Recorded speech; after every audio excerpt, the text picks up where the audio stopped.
years now, we've heard about various Tesla fighters, but nothing has really materialized to take on those high horsepower, high cost vehicles. Until now. This is the 2020 Porsche Taycan. Consider the battle underway. Just because it's Porsche's first battery electric vehicle does not mean Porsche didn't stay true to its family values.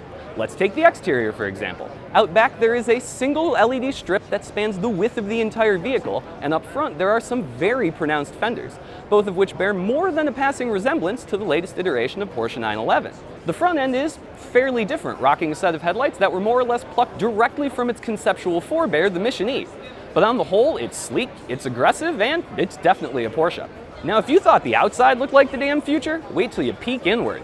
Directly in front of the driver is a massive 16.8-inch screen with touch controls on either side.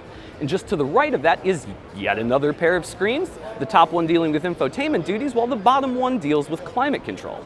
Now, of course, that's not enough screens, so there is one more to its right, and it's just for the passengers. It allows them to pick their own music or set their nav destinations. It's pretty cool stuff. But you're not here to wax poetic about screens, you want to know what this thing will do out on the road. Now, when the Taycan launches later this year, it'll come in two distinct flavors, Turbo and Turbo S. In its most powerful form, the Taycan Turbo S will put out 750 horsepower and 774 pound-feet of torque in its overboost setting. That, allows it to reach 60 miles an hour in about 2.6 seconds or do a 10.8 second quarter mile. It's all pretty good. But even better is Porsche says this is repeatable performance. It's not going to go into some save everything limp mode after just a couple minutes of fun. Now, while we don't have official US EPA specs for the Taycan's range just yet, we do have Porsche's internal European WLTP estimations.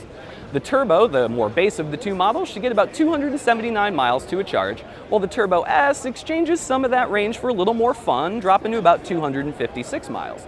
Now, that's really not too bad, but it is kind of a little more liberal estimate than US EPA, so expect those numbers to be a little lower in the US.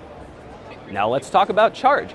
Porsche's 800-volt electric architecture allows it to go from 5% to 80% charge in just 22 minutes at 270 kilowatts. Some pretty fast stuff. Best of all, a lot of owners won't even be paying for it.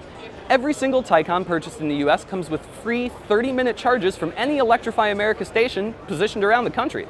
It's a pretty nice perk. Now you might be wondering how much one of these things will cost you. Well, I hate to say it, but the answer is a lot. The Taycan Turbo, when it debuts later this year, will start at $150,900, and the Taycan Turbo S is even more dear at $185,000. Now, that is a hefty price to pay, but given the fact that Turbo and Turbo S aren't usually the base trims of any Porsche, it's pretty reasonable to expect there will be some lower cost variants in the future. But for now, Porsche decided to come out the gate swinging.